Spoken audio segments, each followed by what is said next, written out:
নমস্কার, আজ জানাবো পশ্চিমবঙ্গ ও দেশ ও বিদেশের গুরুত্বপূর্ণ 15টি তাজা সংবাদ। শুরুতেই দেখে নিন শিরোনাম, পরে থাকবে বিস্তারিত। 21 জুলাইয়ের মঞ্চে দাঁড়িয়ে কড়া সিদ্ধান্ত নিলেন মমতা। শহীদ পরিবারগুলোকে মাসে মাসে 10,000 টাকা 21 জুলাইয়ের মঞ্চ থেকে ঘোষণা ঋতব্রতের। 2027 এর মধ্যে 40 লক্ষ স্মার্ট মিটার বসানোর টার্গেট, বড় ঘোষণা শুভেন্দু সরকারের। কাউকে রিয়াদ করা হবে না নিট প্রশ্ন ফাঁস ইস্যুতে কড়া বার্তা প্রধানমন্ত্রীর। আরসুলাদের সমর্থনে প্রধানমন্ত্রী বাসভবনের সামনে ধর্ণা, আটক রাহুল, অখিলেশ, প্রিয়াঙ্কা। আজকে রেখেছিল মমতার সরকার, মোদীর স্বপ্নের সূর্যঘর যোজনায় জুড়ল বাংলা, বড় ঘোষণা শুভেন্দুর। সিকিমের সুড়ঙ্গ দুর্ঘটনায় মৃত বাংলার 11 শ্রমিক আটকে অনেকেই, চলছে উদ্ধার কাজ। 1 মাস সময় দিচ্ছি, এবার মমতাকে ডেডলাইন বেঁধে দিলেন মদন। কিসের জন্য? বন্ধ বহু বিবাহ, লিভ-ইনে কড়াকড়ি, চতুর্থ রাজ্য হিসাবে অভিন্ন দেওয়ানি বিধি বিল পাস মধ্যপ্রদেশে। 21-এর মঞ্চে কংগ্রেসের ফাটল স্পষ্ট, অধীরের সামনে উঠল শুভঙ্কর সরকার জিন্দাবাদ স্লোগান।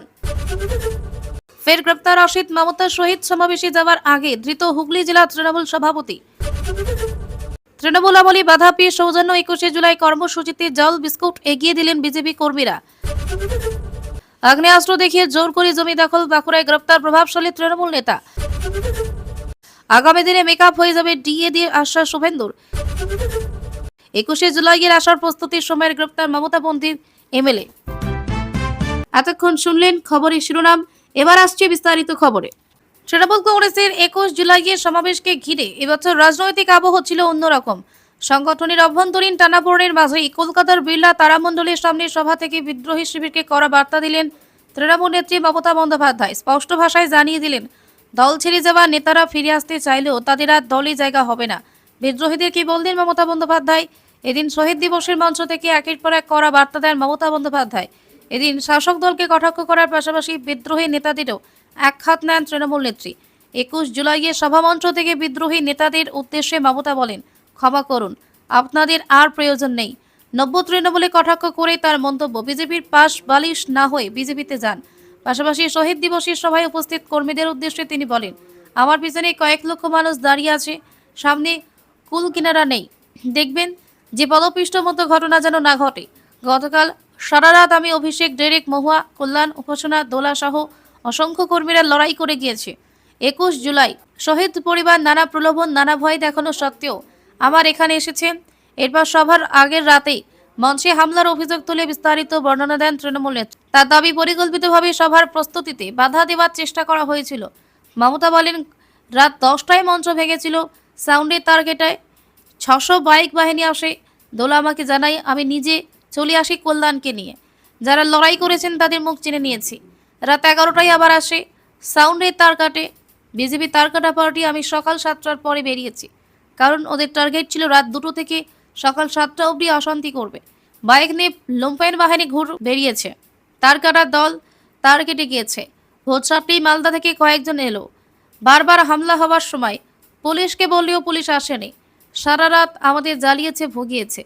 জানি কাদের নির্দেশে হয়েছে, পুলিশের উপর রাগ করবেন না, আমি ওদের সঙ্গে কাজ করেছি। 21 জুলাই শহীদ দিবসের মঞ্চে দলের ভাঙন, এখন বিরোধী শিবিরে যোগ দেওয়া নেতাদের নিয়ে তীব্র আক্রমণ শানান মমতা। তিনি বলেন, সব চোরগুলো চলে গিয়েছে, বেঁচে গিয়েছি। একই সঙ্গে তার অভিযোগ, কেন্দ্রীয় তদন্তকারী সংস্থার ভয় দেখিয়ে রাজনৈতিক চাপ তৈরি করা হচ্ছে। এই প্রসঙ্গে তিনি বলেন, ভয় দেখিয়ে কিছু মানুষকে কিছুক্ষণের জন্য চুপ রাখা যায়। ঋতব্রত শিবিরকে বিজেপির বি টিম বলে কটাক্ষ করে মমতা দাবি করেন, সেই শিবির খুব শীঘ্রই ভেঙে পড়বে। 21 জুলাইয়ের মঞ্চ থেকে দেওয়া এই বক্তব্যের মাধ্যমে দল বদলকারী ও বিদ্রোহী নেতাদের প্রতি তৃণমূলের অবস্থান আরও একবারে স্পষ্ট করে দিলেন মমতা বন্দ্যোপাধ্যায়। একই সঙ্গে সংগঠনের ঐক্য বজায় রাখার বার্তাও তুলে ধরেন তিনি। আগামী দিনে এই মন্তব্য রাজনৈতিক মহলে নতুন করে বিতর্কের জন্ম দিতে পারে বলে মত রাজনৈতিক মহলের। পালাবদলির পর এক নজিরবিহীন 21 জুলাইয়ে সাক্ষী থাকলো বাংলা। এবার শহীদ দিবসে তৃণমূলের 2টি আলাদা শিবির 2টি ভিন্ন কর্মসূচি করেছে।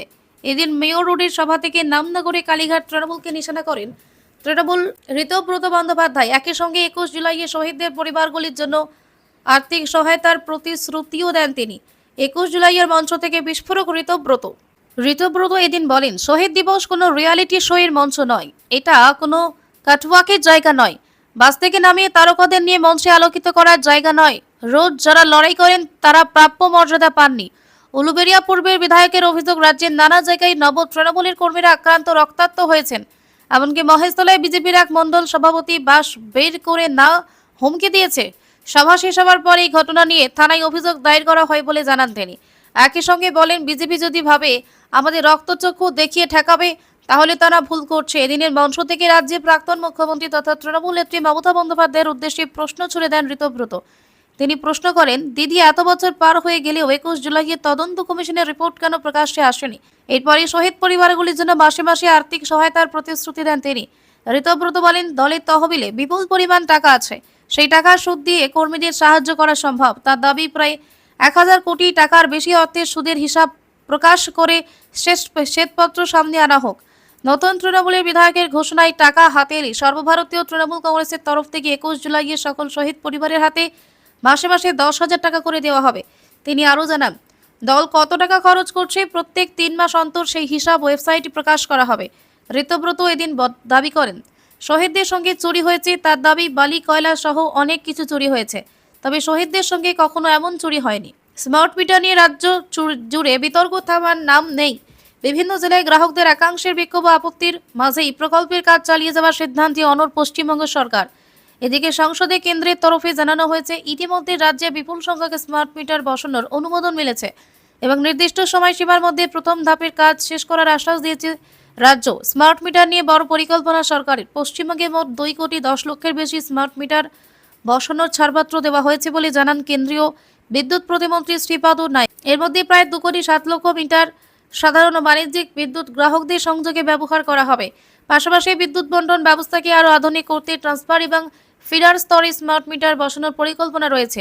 যদিও প্রকল্পের আকার বিশাল, বাস্তব চিত্র এখনও সেই গতিতে এগোয়নি। সরকারি তথ্য অনুযায়ী 40,35,000 স্মার্ট মিটার স্থাপনের জন্য প্রয়োজনীয় প্রশাসনিক ছাড়পত্র, টেন্ডার প্রক্রিয়া এবং পরিকাঠামোগত প্রস্তুতি সম্পন্ন হয়েছে। কিন্তু এখনো পর্যন্ত 7 লক্ষের কিছু বেশি মিটারই বসানো সম্ভব হয়েছে। ফলে অনুমোদিত প্রকল্পের তুলনায় কাজের অগ্রগতি মাত্র 3.34% সীমাবদ্ধ। স্মার্ট মিটার প্রকল্পে বিধাননগরে প্রায় 2,89,000 এবং হুগলিতে প্রায় 1,92,000 মিটার বসানোর পরিকল্পনা নেওয়া হয়েছে। কিন্তু এই দুই এলাকাতে কাজ এখনো লক্ষ্যমাত্রার তুলনায় অনেকটাই পিছিয়ে। সরকারি পরিসংখ্যান বলছে, বিধাননগর এখনো পর্যন্ত 14.69% এবং হুগলিতে 18.41% মিটার বসানোর কাজ শেষ হয়েছে। উল্লেখ্য, চলতি বছরের মে মাসে কেন্দ্রীয় বিদ্যুৎ মন্ত্রী মনোহরলাল খট্টরে পশ্চিমবঙ্গ সফরের সময় রাজ্য সরকার প্রতিশ্রুতি দিয়েছিল, যেসব প্রকল্পের টেন্ডার ও বরাদ্দ প্রক্রিয়া সম্পন্ন হয়েছে সেগুলোর অধীনে থাকা 40,35,000 স্মার্ট মিটার 2027 সালের নভেম্বরের মধ্যে বসিয়ে দেওয়া হবে। উল্লেখ্য, স্মার্ট মিটার চালু হলে বিদ্যুতের বিল বেড়ে যেতে পারে। এই আশঙ্কা তুলে রাজ্যের বিভিন্ন জায়গায় গ্রাহক সংগঠনগুলির আন্দোলন অব্যাহত রয়েছে। একাধিক এলাকায় বিক্ষোভ থেকে শুরু করে প্রতিবাদ কর্মসূচি হয়েছে। তবে সেই বিরোধিতা মধ্যেও প্রকল্পের গতি থামাতে রাজি নয় প্রশাসন। কেন্দ্রের বক্তব্যে স্পষ্ট, নির্ধারিত সময়সীমা মেনে প্রথম ধাপের কাজ শেষ করার লক্ষ্যে এগোচ্ছে পশ্চিমবঙ্গ সরকার। আগামী দিনে সেই লক্ষ্য কতটা পূরণ হয় তার দিকে নজর থাকবে বিদ্যুৎ দপ্তর এবং সাধারণ গ্রাহকদের। নিট প্রশ্ন ফাঁস ইস্যুতে উত্তাল হয়েছে সংসদ। এদিকে একই ইস্যুতে সংসদ অভিযান করেছে ককরোচ জনতা পার্টি। এই আবহে এনডিএ তৈরি বৈঠকে নিট প্রশ্ন ফাঁস নিয়ে কড়া বার্তা দিলেন প্রধানমন্ত্রী নরেন্দ্র মোদী।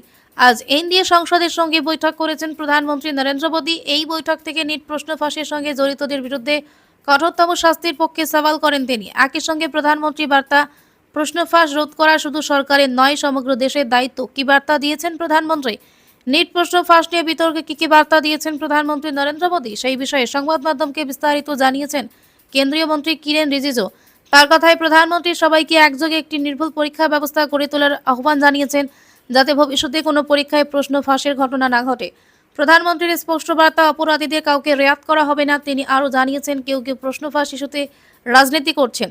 পড়ুয়াদের স্বার্থ সুরক্ষায় কোনো গাফিলতি বরদাস্ত করা হবে না। এনডিএ শরিকদের ঐক্যবদ্ধ থাকার আহ্বান। সংসদের বাদল অধিবেশনে একাধিক বিল পেশ করা হতে পারে, সেক্ষেত্রে আইন প্রণয়নের কাজে এনডিএ শরিকদের ঐক্যবদ্ধ থাকার আহ্বান জানান প্রধানমন্ত্রী।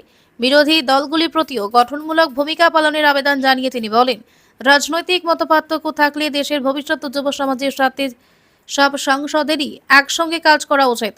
প্রসঙ্গত, নিট প্রশ্ন ফাঁসের অভিযোগে 3 মে মেডিকেল প্রবেশিকা পরীক্ষা বাতিল করা হয়। পরে জুন মাসের শেষ দিকে পুনরায় পরীক্ষা নেওয়া হয়। ইতিমধ্যে পরীক্ষার রেজাল্ট প্রকাশিত হয়েছে। রিজিজু জানান, প্রশ্নফাঁসের খবর প্রকাশ্যে আসার পর সরকার দ্রুত ব্যবস্থা নিয়েছে। অভিযুক্তদের গ্রেপ্তার করা হয়েছে এবং ছাত্রছাত্রীদের ভবিষ্যৎ যাতে ক্ষতিগ্রস্ত না হয় সেই জন্য বিলম্ব না করে পুনরায় পরীক্ষা নেওয়ার সিদ্ধান্ত কার্যকর করা হয়েছে। নিটির প্রশ্নফাঁস ইস্যুতে শিক্ষামন্ত্রী ধর্মেন্দ্র প্রধানের পদত্যাগের দাবিতে সংসদ অভিযান করে ককরোচ জনতা পার্টি। তবে ইতিমধ্যে ককরোচ জনতা পার্টির 2 সদস্যের সঙ্গে দেখা করেন জেপি নাড্ডা। তাদের দাবি দাওয়া সম্বলিত স্মারকলিপি জমা দিয়েছেন নাড্ডা। জানান, সৌহার্দ্যপূর্ণ পরিবেশে আলোচনা হয়েছে। প্রধানমন্ত্রী নরেন্দ্র মোদীর বাসভবন লোক কল্যাণ মার্গের কাছে কংগ্রেসের প্রতিবাদ ঘিরে উত্তেজনা। প্রতিবাদ চলাকালীন কংগ্রেস নেতা রাহুল গান্ধীকে পুলিশ জোর করে আটক করে নিয়ে যায়। একই সঙ্গে সমাজবাদী পার্টির প্রধান অখিলেশ যাদব এবং কংগ্রেস নেত্রী প্রিয়াঙ্কা গান্ধীকেও হেফাজতে নেওয়া হয়েছে। কংগ্রেসের দাবি, এই সময় রাহুল গান্ধী সামান্য আহত হয়েছেন। ঘটনাটি রাজধানীতে রাজনৈতিক উত্তাপ চরম তুলে দিয়েছে। প্রধানমন্ত্রী ও শিক্ষামন্ত্রী ধর্মেন্দ্র প্রধানের পদত্যাগের দাবিতে কংগ্রেসের ডাকা এই প্রতিবাদে শতাধিক কর্মী সমর্থক উপস্থিত ছিলেন। নেতারা শান্তিপূর্ণভাবে বিক্ষোভ করছিলেন বলে দাবি করা হলেও পুলিশ তাদের এগিয়ে যেতে বাধা দেয়। পরিস্থিতি উত্তপ্ত হলে পুলিশ জোর করে নেতাদের আটক করে। রাহুল গান্ধীকে টেনে হিঁচড়ে নিয়ে যাওয়ার ছবি সোশ্যাল মিডিয়ায় ভাইরাল হয়েছে। কংগ্রেস কর্মীরা এটিকে গণতন্ত্রের হত্যা বলে উল্লেখ করেছেন। কংগ্রেস সভাপতি মল্লিকার্জুন খার্গে বলেন, রাহুল গান্ধী শান্তিপূর্ণ প্রতিবাদ করছিলেন, পুলিশের অত্যাচার তিনিও আহত হয়েছেন। এই সরকার বিরোধীদের কণ্ঠ রোধ করতে চায়। প্রিয়াঙ্কা গান্ধী আটক হওয়ার আগে বলেন, আমরা জনগণের দাবি তুলে ধরছি, কিন্তু সরকার ভয় দেখিয়ে দমন করতে চাইছে। অখিলেশ যাদবও আটক হওয়ার সময় সরকারের বিরুদ্ধে তীব্র সমালোচনা করেন। পুলিশের তরফে বলা হয়েছে, উচ্চ নিরাপত্তা এলাকায় অনুমতি ছাড়া বিক্ষোভ করায় আইন অনুসারে ব্যবস্থা নেওয়া হয়েছে। কোনো অতিরিক্ত বল প্রয়োগ করা হয়নি বলে দাবি করা হয়েছে। তবে কংগ্রেস নেতারা পুলিশের এই বক্তব্য প্রত্যাখ্যান করে বলেছেন, ভিডিও ফুটেজ সবকিছু স্পষ্ট করে দিয়েছে। রাহুল গান্ধীর শারীরিক অবস্থা নিয়ে দলের অন্দরে উদ্বেগ দেখা গিয়েছে। ঘটনার পর কংগ্রেস কর্মীরা দিল্লির বিভিন্ন জায়গায় ছোট ছোট প্রতিবাদ কর্মসূচি পালন করছেন। দলের পক্ষ থেকে আগামী দিনে আরও বড় আন্দোলনের হুমকি দেওয়া হয়েছে। বিজেপির তরফে কংগ্রেসের এই প্রতিবাদকে রাজনৈতিক স্ট্যান্ড বলে উড়িয়ে দেওয়া হয়েছে। বিজেপি নেতারা বলছেন, বিরোধীরা দেশের উন্নয়ন দেখতে পাচ্ছে না, তাই অহেতুক অশান্তি সৃষ্টি করছে। কেন্দ্র রাজ্যের টানাপোড়েনে দীর্ঘদিন কেন্দ্রীয় প্রধানমন্ত্রী সূর্যঘর যোজনা থেকে বঞ্চিত ছিল বাংলার মানুষ। একাধিক পরিবার আবেদন করলে ভর্তুকির টাকা পায়নি। ডাবল ইঞ্জিন সরকার ক্ষমতায় আসতে মোদী সরকারের এই গুরুত্বপূর্ণ যোজনায় জুড়ল বাংলা। মঙ্গলবার নবান্ন থেকে এই প্রকল্পের শুভ সূচনা করেন মুখ্যমন্ত্রী শুভেন্দু অধিকারী। জানান, প্রথম পর্যায়ে 1800 পরিবার এই প্রকল্পের সুবিধা পাচ্ছেন। আগামী দিনে আরও বেশি সংখ্যক মানুষ যাতে এই প্রকল্পের সুবিধা পান সেটাই লক্ষ্য বলেও জানান শুভেন্দু। পাশাপাশি অসহযোগিতা নিয়ে তুলোধনা করলেন মমতার সরকারকেও। 2024 সালে এই প্রকল্পের সূচনা হলেও এর জনপ্রিয়তা আকাশ ছোঁয়া। এই যোজনার মূল উদ্দেশ্য হল বিদ্যুৎ বিলের বোঝা থেকে মধ্যবিত্ত পরিবারগুলোকে মুক্তি দেওয়া। এই প্রকল্পের মাধ্যমে বাড়ির যে কোনো জায়গায় সোলার প্যানেল বসিয়ে বিনামূল্যে 300 ইউনিট পর্যন্ত বিদ্যুৎ পাওয়া যাবে, তাও প্রতি মাসে। শুধু তাই নয়, প্যানেল বসানোর জন্য মিলবে সরকারি ভর্তুকি। গত জুন মাসে নন্দীগ্রামে দাঁড়িয়ে শুভেন্দু অধিকারী বলেন, প্রান্তিক মানুষ যারা ইলেকট্রিক বিল দিতে পারছেন না তারা প্রধানমন্ত্রী সূর্যঘরের সুবিধা নিন, তারপরই অনলাইনে অফলাইনে আবেদন করুন। 1 মাসের ব্যবধানে 1800 উপভোক্তার বাড়িতে পৌঁছে গেল সোলার প্যানেল। অ্যাকাউন্টে সরাসরি পৌঁছে গিয়েছে ভর্তুকির টাকা। এদিন যোজনার সূচনা করেন বেশ কয়েকজন উপভোক্তার সঙ্গে ভিডিও কনফারেন্স কথা বলেন শুভেন্দু অধিকারী। তারা জানান, তৃণমূল জামানাতেই আবেদন করেছিলেন তারা, কিন্তু কোনো লাভ হয়নি। শুভেন্দু অধিকারী নির্দেশ দেওয়ার পর অনলাইনে আবেদন করতেই অ্যাকাউন্টে পৌঁছে গিয়েছে ভর্তুকির টাকা। মুখ্যমন্ত্রী শুভেন্দু অধিকারী ঘোষণা অনুযায়ী 1 কিলোওয়াটের জন্য মিলবে 30,000 টাকা, 2 কিলোওয়াটের জন্য মিলবে 60,000 টাকা, 3 কিলোওয়াটের জন্য মিলবে 78,000 টাকা। সরাসরি ভর্তুকির টাকা রাজ্য সরকারের মাধ্যমে উপভোক্তাদের অ্যাকাউন্টে পৌঁছে যাবে। 21 জুলাইয়ের ঠিক আগে শিবির বদল করেছেন মদন মিত্র। মমতা বন্দ্যোপাধ্যায়ের কালীঘাট তৃণমূল ছেড়ে ঋতব্রত বন্দ্যোপাধ্যায়ের নতুন তৃণমূলে যোগ দিয়েছেন কামারহাটির বিধায়ক। এরপর থেকে একের পর এক তোপ দেখে যাচ্ছেন প্রবীণ নেতা। এরপর 21 জুলাইয়ের মঞ্চ থেকে মমতাকে কার্যত ডেডলাইন বেঁধে দিলেন তিনি। মমতাকে ডেডলাইন মদনের। এবার 21 জুলাইয়ে তৃণমূলের তরফে 2টি আলাদা কর্মসূচি আয়োজিত হয়েছে। বিড়লা তারামণ্ডলের সামনে সভা করেছেন নেতারা। অন্যদিকে মেয়র রোডে সমাবেশ করেন ঋতব্রতরা। এদিন নতুন তৃণমূলের শহীদ সমাবেশ কর্মসূচি থেকেই মমতাকে ডেডলাইন বেঁধে দেন মদন। এদিনের বক্তব্যের শুরুতে মমতাকে কোটি কোটি সেলাম জানান কামারহাটির বিধায়ক। তিনি বলেন, আজকের এই ব্যানারের জন্য আমি যাকে সবার আগে কোটি কোটি সেলাম জানাই তিনি বাংলার প্রাক্তন মুখ্যমন্ত্রী মমতা বন্দ্যোপাধ্যায়। কারণ আপনি যদি না থাকতেন তাহলে তৃণমূল কংগ্রেস এই চেহারা পেত না। মদন বলেন, আপনি যদি হেঁটে আসেন আপনার পায়ের তলায় আমাদের উত্তরীয় পেতে দেব। শুধু এসে বলুন পুত্র স্নেহে অন্ধ ছিলাম, শুধু একবার বলুন। এরপর মমতাকে কার্যত ডেডলাইন বেঁধে দিয়ে তৃণমূল বিধায়ক বলেন, খোলাখুলি শুনুন, অন্য কাউকে নয়, আমি মমতাকে বলছি। অভিষেকের 1 ঘন্টা সময় দিয়েছে, আপনাকে 1 মাস টাইম দিচ্ছি। অভিষেকের হাত ছেড়ে দিয়ে এই ছেলেদের হাত ধরুন। এটা আপনার দল, অভিষেকের নয়। গত শনিবার দলত্যাগীদের উদ্দেশ্যে ওপেন চ্যালেঞ্জ ছুড়েছিলেন অভিষেক বন্দ্যোপাধ্যায়। তৃণমূল সাংসদ বলেন, আমায় যদি নিয়ে কারো অসুবিধা থাকলে চ্যালেঞ্জ করছি, আপনারা মমতা বন্দ্যোপাধ্যায়ের কাছে ফিরে আসুন, আমি 24 ঘন্টার মধ্যে ইস্তফা দিয়ে দেবো। ওপেন চ্যালেঞ্জ করছি। এরপর সময়সীমা 1 ঘন্টা কমিয়ে এনে অভিষেক জানান, দলত্যাগীরা ফিরলে 1 ঘন্টার মধ্যে ইস্তফা দেবেন। একই সঙ্গে বলেন, মিলিয়ে নেবেন, কেউ আসবে না। এবার অভিষেকের ডেডলাইনে পাল্টা মমতাকে ডেডলাইন বেঁধে দিলেন মদন। সিকিমে নির্মীয়মান সুড়ঙ্গ দুর্ঘটনায় এখন অবধি 11 জন শ্রমিক মারা গিয়েছেন। মৃতদের সকলেই বাংলা শ্রমিক। তাদের বাড়ি জলপাইগুড়ি জেলায়। প্রাথমিকভাবে জানা গিয়েছে, মৃতদের মধ্যে 9 জন বালবাজার এলাকার বাসিন্দা। শ্রমিকের কাজ করার জন্য তারা সিকিমে গিয়েছিলেন। মৃত্যুর খবর আসার পর পরিবারগুলোতে কান্নার রোল উঠেছে। সিকিমের নামচির এই দুর্ঘটনায় জোর কদমে উদ্ধার কাজ চলছে। জানা গেছে, গতকাল সোমবার দুপুরে এই নির্মীয়মান সুড়ঙ্গে ধস নামে। ভিতরে আটকে পড়েন শ্রমিকরা। ভিতরে এখনো অনেকে আটকে আছেন বলে খবর। প্রাথমিকভাবে জানা গিয়েছে, ডুয়ার্সের চা বাগানে প্রত্যেকেই একসময় শ্রমিক কাজ করতেন, কিন্তু তৃণমূল জমানায় বাগান রুগ্ন হয়ে পড়ে। ঠিকমতো বেতন পাচ্ছিলেন না, সেজন্য শ্রমিকের কাজ নিয়ে বাধ্য হয়ে বাইরে চলে গিয়েছেন। মৃত্যুর খবর আসার পরে শোকস্তব্ধ ডুয়ার্সের নাগরাকাটা ও মিটেলি ব্লক। মিটেলি ব্লকে 6 জন এবং নাগরাকাটা ব্লকে 3 জন ধসে মারা গিয়েছেন। ডুয়ার্সের মেটালি ব্লকে কিলকোটরা চা বাগানের 11 লাইন শ্রমিক মহল্লার বাসিন্দা গ্রাবিয়েল টিগ্গা, শিবা মুদা এবং বিকেশ্বর ওরাও দুর্ঘটনায় মারা গিয়েছেন। ইন্ডং চা বাগানে টুন্ডু লাইন শ্রমিক মহল্লার বাসিন্দা শ্যাম ওরাও এবং নাগেশ্বরী চা বাগানের বাসিন্দা অমিতলাল গোরে মৃত্যু হয়েছে।